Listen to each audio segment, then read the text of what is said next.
Hello friends, ఈరోజు మనం 1990లో వచ్చిన ఒక మంట పుట్టించే romantic thriller movie the hot spot గురించి మాట్లాడుకుందాం.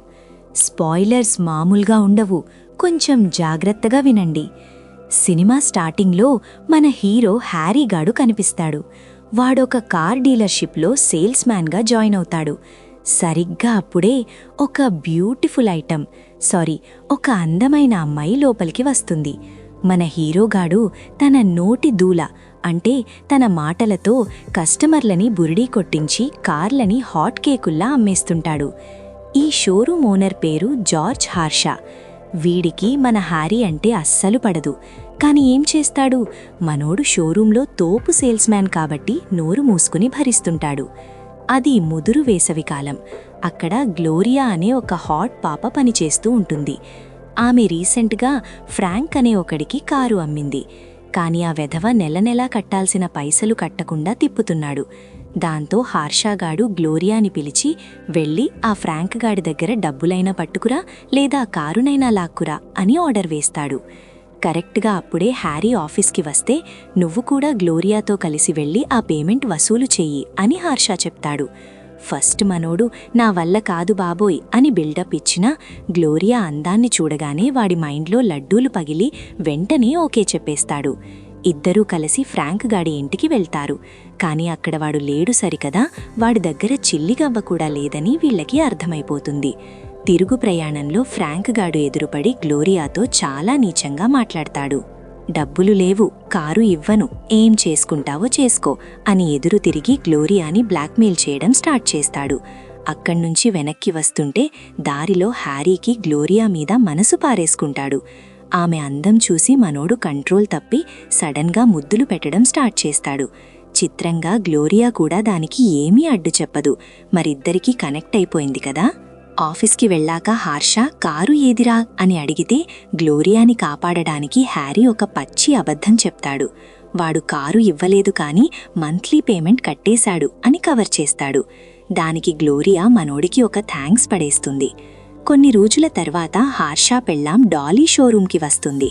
ఆమెకి మన హ్యారీగాణ్ణి చూడగానే వల వేయాలనికిస్తుంది. నా కారు ఎక్కు అని ఆర్డర్ వేస్తే, ఎందుకు మేడం అని హ్యారీ అడుగుతాడు. నీతో కొంచెం పర్సనల్ పనుందిరా అబ్బాయి అని హింటిస్తుంది. నెక్స్ట్ నైట్ తన ఇంటికి రమ్మని ఇన్వైట్ చేస్తుంది. హ్యారీ అక్కడికి వెళ్ళగానే డాలీ డైరెక్ట్గా రంగంలోకి దిగిపోతుంది. మనోడు కూడా ఎంతోసేపు తట్టుకోలేక ఇద్దరూ క్లోజ్ అయిపోతారు. కానీ ఇక్కడ అసలు ట్విస్ట్ ఏంటంటే, హ్యారీకి ఈ సేల్స్ మ్యాన్ జాబ్ అస్సలు నచ్చట్లేదు. వాడొక బ్యాంక్ని కొల్లగొట్టాలని పక్కా ప్లాన్ వేస్తారు. ఒక బిల్డింగ్ వేర్హౌస్లో ఒక క్లాక్ గడియారం పెడతాడు. దాని హీట్కి ఆ బిల్డింగ్ మొత్తం తగలబడిపోవాలని వాడి స్కెచ్. అనుకున్నట్టే బిల్డింగ్లో మంటలు చెలరేగుతాయి. జనమంతా అక్కడికి పరుగులు తీస్తారు. కరెక్ట్గా ఆ బిల్డింగ్కి ఎదురుగానే బ్యాంక్ ఉంటుంది. బ్యాంక్ ఎంప్లాయీస్ అంతా మంటలు ఆర్పడానికి వెళ్తారు. మేనేజర్ మాత్రం ఒంటరిగా బయట నిలబడతాడు. ఛాన్స్ దొరికిందే తడవుగా హ్యారీ బ్యాంక్ లోపలికి దూరి వాష్రూంలో ట్యాప్ ఆన్ చేస్తాడు. నీళ్లు బయటకి వస్తుంటే ఎవరో ఉన్నారని మేనేజర్ లోపలికి రాగానే హ్యారీ వాడిని కుమ్మేస్తాడు. ఇద్దరి మధ్య చిన్న ఫైట్ జరిగాక హ్యారీ వాడిని కట్టేసి బ్యాంక్లో ఉన్న డబ్బునంతా ఊడ్చేస్తాడు. బయటకి వచ్చేటప్పుడు ఒక గుడ్డివాడు బ్యాంక్లోకి వస్తాడు. వాడు హ్యారీ వాయిస్ని వింటాడు. కాని వాడు గుడ్డివాడని తెలిసి హ్యారీ ఏమీ చెయ్యకుండా డబ్బుతో జంప్ అవుతాడు. తర్వాత హ్యారీ మంటలు చెలరేగుతున్న అదే బిల్డింగ్ దగ్గరికి వచ్చి నలుగురితో కలిసి మంటలార్పుతున్నట్టు బిల్డప్ ఇస్తాడు. అప్పుడే మంటల్లో ఒకడు ఇరుక్కుపోతే హ్యారీ వాడి ప్రాణాలు కాపాడి అందరి ముందు హీరో అయిపోతాడు. ఇదంతా ఎందుకు చేశాడంటే, బ్యాంక్ రాబరీ జరిగినప్పుడు తాను వేరే చోట మంటలార్పుతున్నానని సాక్ష్యం కోసమన్నమాట. మామూలు తెలివి కాదు మనోడిది. దీని తర్వాత గ్లోరియా హ్యారీ రోజూ కలుస్తూ సరస్సులో స్నానాలు చేస్తూ చిల్లవుతుంటారు. అక్కడ గ్లోరియా తనకి 19 ఏళ్లని, హ్యారీకేమో 40 అని తెలిసి ఏజ్ గ్యాప్ గురించి కొంచెం ఆలోచిస్తారు. కానీ మళ్లీ రొమాన్స్లో మునిగిపోతారు. సాయంత్రం హ్యారీ ఆమెని డ్రాప్ చేస్తుంటే పోలీసులు వచ్చి మనోణ్ణి పోలీస్ స్టేషన్కి పట్టుకెళ్తారు.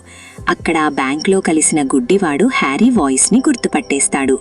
ఇక హ్యారీ పని అయిపోయింది అనుకుంటుండగా డాలీ సీన్లోకి ఎంట్రీ ఇచ్చి బ్యాంక్ రాబరీ జరిగినప్పుడు హ్యారీ నాతో ఉన్నాడు అని ఫేక్ సాక్ష్యం చెప్పి వాడిని బయటకి తెస్తుంది. దీనికి ప్రతిఫలంగా డాలీ మన హీరోని మళ్ళీ తన దగ్గరికి రప్పించుకుంటుంది. సరస్సు ఒడ్డున ఎంజాయ్ చేశాక డాలీ ఒక భయంకరమైన డీల్ పెడుతుంది. నా మొగుడు హార్షాని చంపేయ్ అని అడుగుతుంది. హ్యారీ నేను అస్సలు చెయ్యను అని చెప్తే, నువ్వు బ్యాంకుని దోచేసిన విషయం నాకు తెలుసు, లేకపోతే పోలీసులకి చెప్పేస్తా అని బ్లాక్మెయిల్ చేస్తుంది. హ్యారీకి ఏం చెయ్యాలో అర్థం కాదు. ఈ గ్యాప్లో వాడు గ్లోరియాని కలిసి ఫ్రాంక్ గాడి గొడవ ఏంటని అడిగితే గ్లోరియా ఒక షాకింగ్ నిజం చెప్తుంది. ఆమెకి ఐరన్ అనే ఒక బెస్ట్ ఫ్రెండ్ ఉండేదట. వాళ్ళిద్దరూ గతంలో ఫిజికల్గా క్లోజ్గా ఉండగా ఫ్రాంక్ గాడు కొన్ని ఫోటోలు తీశాడట. వాటిని చూపించే వాడు గ్లోరియాని ఇన్నాళ్లు బ్లాక్మెయిల్ చేస్తున్నాడు. హ్యారీకి పిచ్చెక్కిపోయి ఫ్రాంక్ గాడి ఇంటికి వెళ్లి వాడిని చితక్కొడతాడు. ఆ గొడవలో పొరపాటున ఫ్రాంక్ చనిపోతాడు. ఇప్పుడు ఈ మర్డర్ని కవర్ చేయడానికి హ్యారీ ఒక ప్లాన్ వేసి బ్యాంక్ రాబరీ వెనక ఫ్రాంక్ ఉన్నాడని పోలీసులని నమ్మించేస్తాడు. పోలీసులు కేస్ క్లోజ్ చేసి హ్యారీకి రివార్డ్ కూడా ఇస్తారు. కానీ ఇక్కడ డాలీ మాత్రం తన మొగుణ్ణి వదిలించుకోవాలని ఫిక్స్ అయింది. హ్యారీ హెల్ప్ చేయకపోయేసరికి ఆమె ఒక క్రేజీ ప్లాన్ వేస్తుంది. హార్షాకి హార్ట్ ప్రాబ్లం ఉందని ఆమెకి తెలుసు. ఒక రాత్రి వాడిని బెడ్ మీద కట్టేసి అతిగా రొమాన్స్ చేసి వాడికి హార్ట్ అటాక్ వచ్చేలా చేస్తుంది. పాపం హార్షా బెడ్ మీద చనిపోతాడు. అది న్యాచురల్ డెత్ అని అందరూ నమ్ముతారు. హ్యారీ ఏమో గ్లోరియాని పెళ్లి చేసుకుని కరీబియన్ ఐలాండ్కి వెళ్లి సెటిల్ అవ్వాలని కలలు కంటాడు. ఆమె కూడా ఓకే చెప్తుంది. కానీ డాలీకి ఈ విషయం తెలిసి ఇద్దరిని ఇంటికి పిలుస్తుంది. అక్కడ హ్యారీ బ్యాంక్ రాబరీలోనూ ఫ్రాంక్ మర్డర్లోనూ ఇన్వాల్వ్ అయ్యాడని రాసి ఉన్న ఒక లెటర్ని చూపిస్తుంది. పైగా హ్యారీతో తనకున్న ఎఫ్ఐఆర్ గురించి గ్లోరియాకి చెప్పేస్తుంది. గ్లోరియా గుండె పగిలి అక్కడ్నుంచి ఏడుస్తూ వెళ్ళిపోతుంది. హ్యారీకి డాలీ మీద కోపం వచ్చి చంపాలని చూస్తాడు కానీ చెయ్యలేడు. ఇప్పుడు వాడి ముందు 2 ఆప్షన్లు ఉన్నాయి. గ్లోరియాతో వెళ్తే జైలు శిక్ష, డాలీతో ఉంటే లగ్జరీ లైఫ్. చివరికి హ్యారీ డాలీతోనే ఉండాలని డిసైడ్ అవుతాడు. ఇద్దరూ కలిసి హారిగా కరీబియన్ ఐలాండ్కి చెక్కేయడంతో సినిమా ఎండ్ అవుతుంది. చూశారుగా ఫ్రెండ్స్, ఎంత తెలివిగా బ్యాంక్ని కొల్లగొట్టినా చివరికి ఒక ఆడదాని చేతిలో మన హీరో చిక్కిపోయాడు. పైగా చివర్లో ఆ డాలీ వేసిన స్కెచ్ మామూలుగా లేదు కదా.